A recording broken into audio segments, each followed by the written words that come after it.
Hey guys, welcome to episode 4 of Hailing Hoes Ain't Hating. This is my fourth episode. I'm so excited. As you guys can see, this episode is going to be about unavailable people and also what I thought trauma bonding was. I actually looked it up just to make sure, and my definition of what I thought trauma bonding is definitely not correct, but I'm still gonna talk about that too. Guys, if you're returning and if you're new here, if you like what you see, please don't forget to like, comment, and subscribe. Also, I like to give all two trigger warnings. The first warning is if you don't like me, you probably not gonna like anything I say. And the second thing I would like to say is if you are triggered by anything I say, it might just be something that you may want to look into.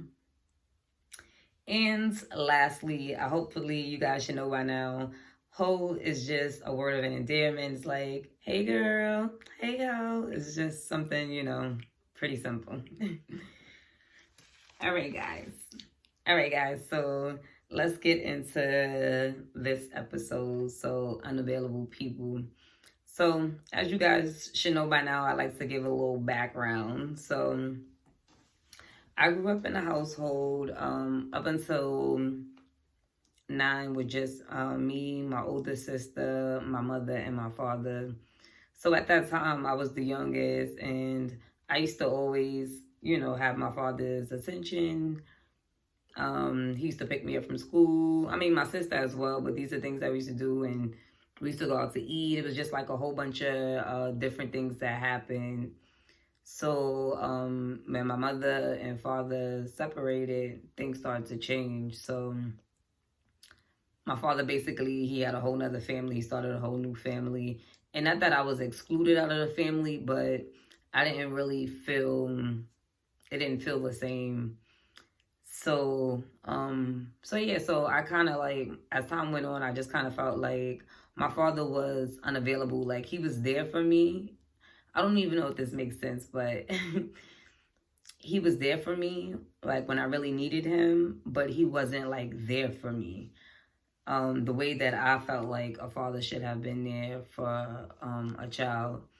Um, it took me a long time not to be upset with him and stuff like that and to forgive him. But as time moved on, I am able to, forgive my father and my parents and other people too in my life. But that's it's a whole nother episode, a whole nother time.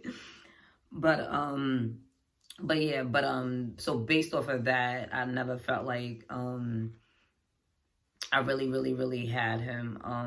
I don't know if that makes sense. So growing up, so that's how it happened. So as I got older, that was kind of like the type of men I would attract. I would attract men that were like emotionally unavailable.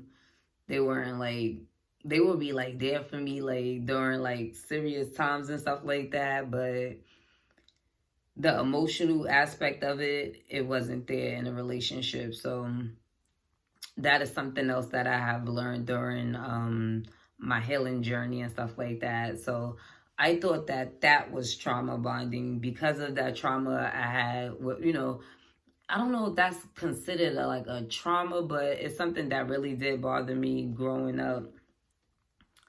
Even as an adult as well, it really did bother me. So I thought that was like trauma bonding. So I think that a lot of things that happen in our childhood affect us as adults, especially in relationships. It doesn't even have to be. It can just be a platonic relationship, any type of relationship. But things that happen in your childhood affect you as an adult, either for the good or the bad. That's just my opinion. So these are things that I learned that what I feel like signs of a emotionally unavailable person, someone that you may not be able to like. They don't want to have conversation about like the future, where things are going. They may not call, or you might speak to them maybe like once a week or every 2 weeks, and there's never like I don't want to say an explanation, because people are grown and people should be able to do what they want to do. But I feel like if you know, as a person that requires space, I think that's something that, you know, as adults, we should be able to communicate. And I also think that's, as adults, that's something that we should be able to receive. If somebody say like, hey, you know, I'm not gonna, you know, be able to, you know, I'm not in a space to speak, or I'm gonna be busy, or I'm not in a good mind, or whatever it is. Like, you know what I mean? I think like, okay, cool. Like, that's something you could totally understand. But like, for somebody to just like dip out and then just come back out of nowhere, like, I don't know. I don't know about that. Oh yeah, and somebody obviously they emotionally unavailable within a relationship. That should just be like a no brainer, right? What else?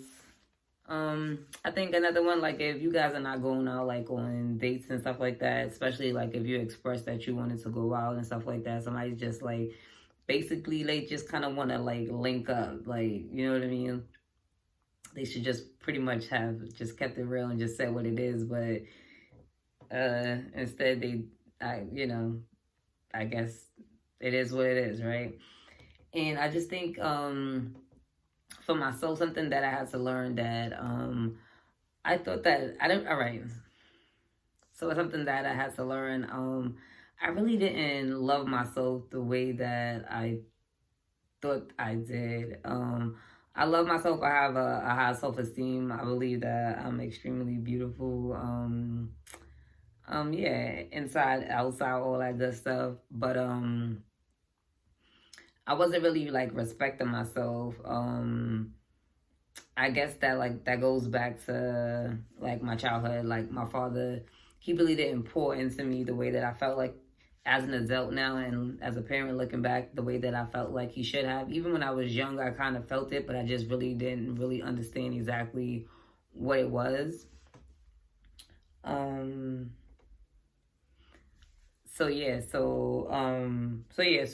now I'm learning like I need to like focus on myself, pour into myself. And another thing I realized, like especially with ladies, a lot of times after a relationship we say like, oh, I'm gonna get myself back together. And I think like that's a big problem. Something I learned with guys, they don't stop their rotation, they don't stop what they're doing. And when I say rotation, I don't mean like with other women, I mean like, say like if you meet a guy, he's going to the gym, he's hanging out with his friends on Wednesday, and you know, he might hang out with his family on Tuesday, and this is just like that's their rotation. I feel like as a woman, you should go get you some rotation. Like, go get you some business, go get you a hobby, go get you this. So, like, you know, when the relationship is over, you won't feel like you took everything because you was just home or catering to this human. And not saying that you shouldn't be home some days and hanging out, but I felt like you should go get you some business. So that's something that this year that I'm really focusing on. I want to go get me some business. I want to focus on go find me some hobbies, things that I always wanted to do, and just kind of just do that. Like, just do more things that I want to do this year.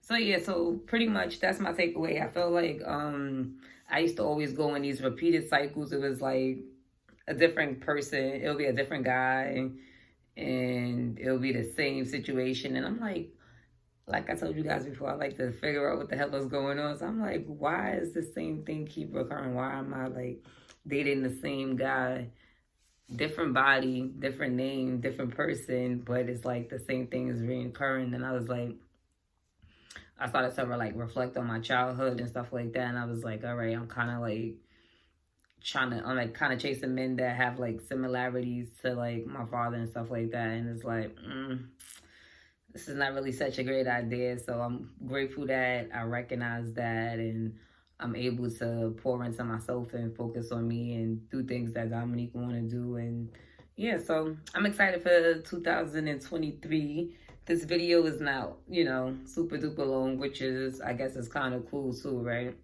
But yeah, comment below, let me know what you guys think. Yeah.